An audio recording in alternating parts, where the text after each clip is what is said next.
Right. Sean Baker, Titan Roofing.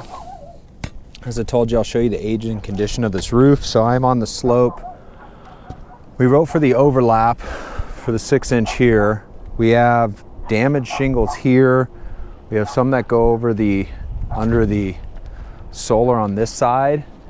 And we have some damage on the far end near the rear of the house. There's 2 damaged shingles that I see that have wind damage. This is the most accessible area that has a wind damaged shingle, so I'm going to demonstrate the age and condition of this roof, as I told you I would with a video. The date is December 3rd, 2024.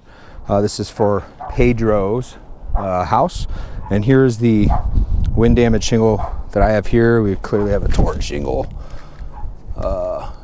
It's flipped up. We have some creasing.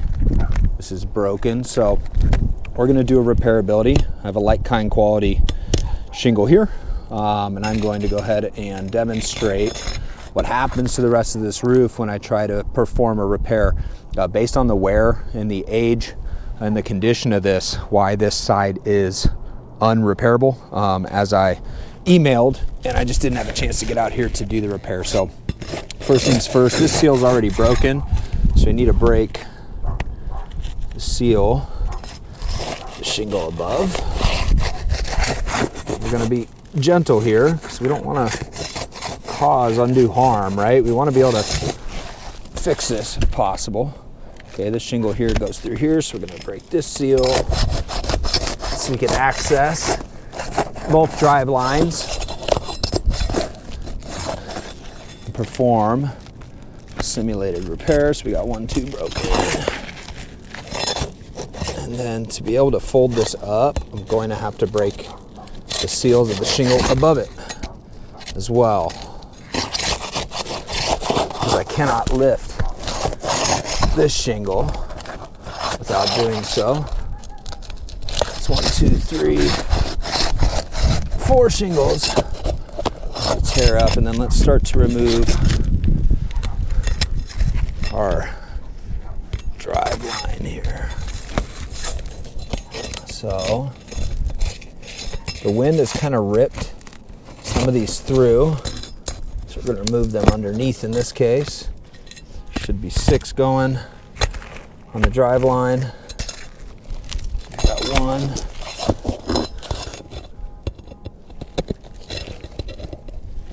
And these are driven pretty good, so bear with me. Try not to lift this shingle up too far. Again, we don't want to damage, and particularly with how brittle this is and all of these, I want to be pretty careful here.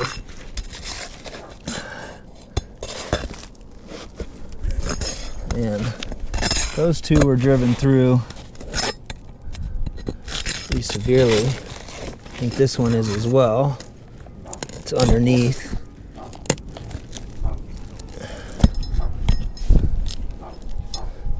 Be sure to set your compressors, gentlemen, to the correct PSI, which I believe they were actually. They don't look bad, but the wind had ripped these as it tore the shingle back. Some good force here. Rip these nails out so they're underneath, as you can see. It's 4. Let's see what I'm missing here.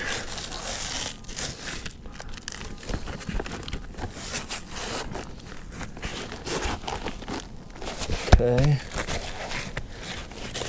Now the upper drive line, which holds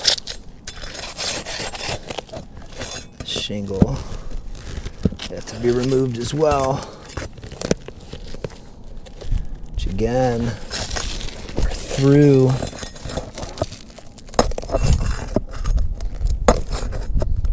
So this does a couple of things. One, when we repair a shingle for proper water shedding, there's already holes not only in this CDX, but in these shingles, we are going to need I'm going to tighten this camera to make sure you guys can see as well, so it doesn't keep moving on me.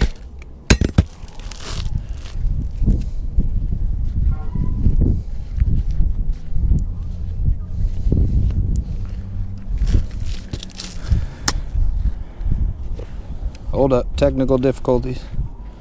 Broken. But the things we need to do, and I'll put this back on in just a second. We need to ensure proper water shedding so this doesn't leak on a repair and on a roof with this age and condition. I find it almost impossible to do that. Hello, people. Okay, that's on there good and tight. I find it almost impossible to do that because I can't reseal these, which I'll show you once I get this shingle out, especially with them overdriven. There's one. Or ripped through due to wind. Because I'm going to have to re-nail holes in these sealant strips. Don't like to. See, look at that. This rim is torn these through. Which we'll re-drive, but we'll have to drive a new hole, and it's going to leave that hole open in the shingle and the CDX. Okay. Let's see, there should be another one right there. Yep. There should be one more right here, and then we should be able to break this free. Put our replacement in. There it is.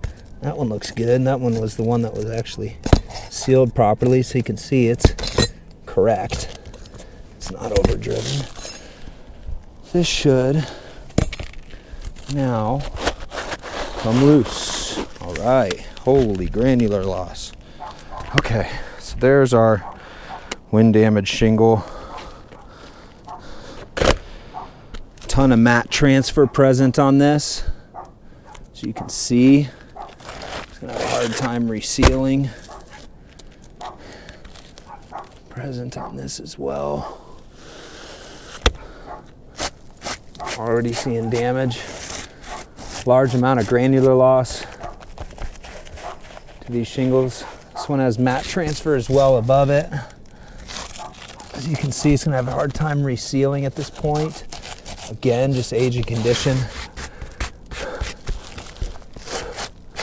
So that's pre-putting in the shingle. Let's take a look at our replacement.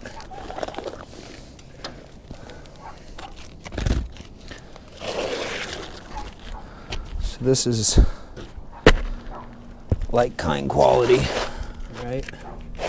A little darker, but as you can see, we're gonna have some length difference here. This is the comparable shingle, but it does have the same exposure, okay? They don't have this length anymore. So let's try and put this bad boy in. The best of our ability. Perform a repair, we'll space this as good as we can for the purpose of this test. We have our 1 1/4 nails for code. Let's start lacing this shingle in here. So we're gonna go lower driveline first, and I'm just lifting as high as I need for this hammer. So you can see, we got 6 on the driveline.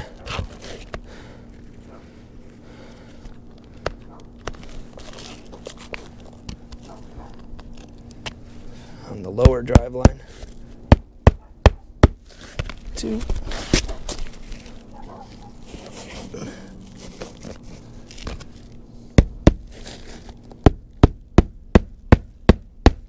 3.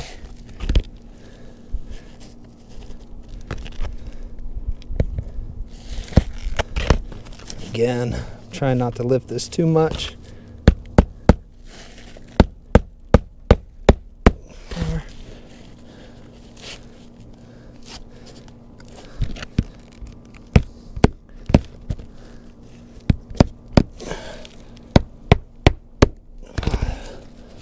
one more in the end cap, and then we'll do our uppers. I'll show you.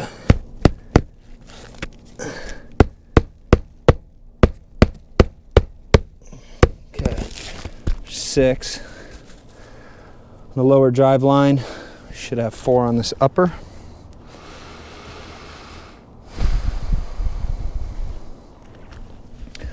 So, what I was talking about is these holes that go through to the CDX. I'm gonna have to go to the left of it.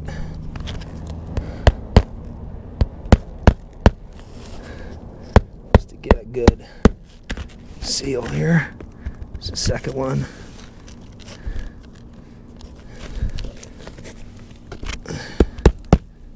To nail this flush, to lift this shingle. There's our third that is pertinent to this shingle here, which I'm gonna go outside. I'll still grab on the upper drive line.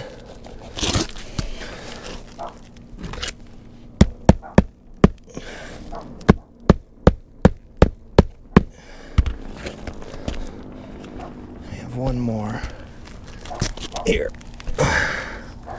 which we're gonna go just to the side here so we can grab wood and properly seal this. At least bite into the decking. So now, let's take a look at what I'm talking about.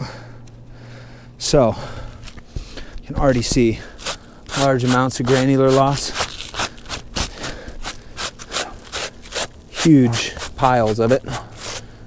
We even have it on the upper due to bending this up. You can see how this mat transfer, and I can't seal the shingle again.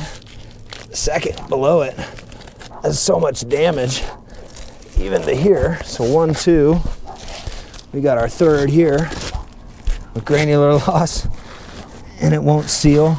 A little better on this side, so I don't want to pull it up any more than I need to.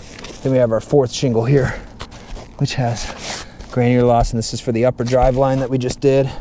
Top portion of the single lower drive line. So every repair that I attempt on this roof between here, the side that we have, the other side, and they are running under these panels, to fix those causes consequential damage that runs up through this roof.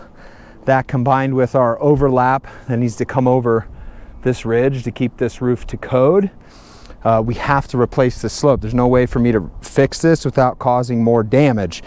So every shingle I do is going to be 4 more, and so on. When I do those 4, it's going to be 4 more. The slope has to be continued up and over the ridge. If we were able to get it to the top here, that ridge has to overlap as well. Age and condition of this roof, I'd like to be able to repair it, but the condition of these shingles, it's making it impossible for me to do it and to actually stop this roof from leaking if I were to perform the recommended repairs on this side of the roof. Please let me know what else you need. Sean with Titan Roofing, December 3rd for Pedro. Thank you.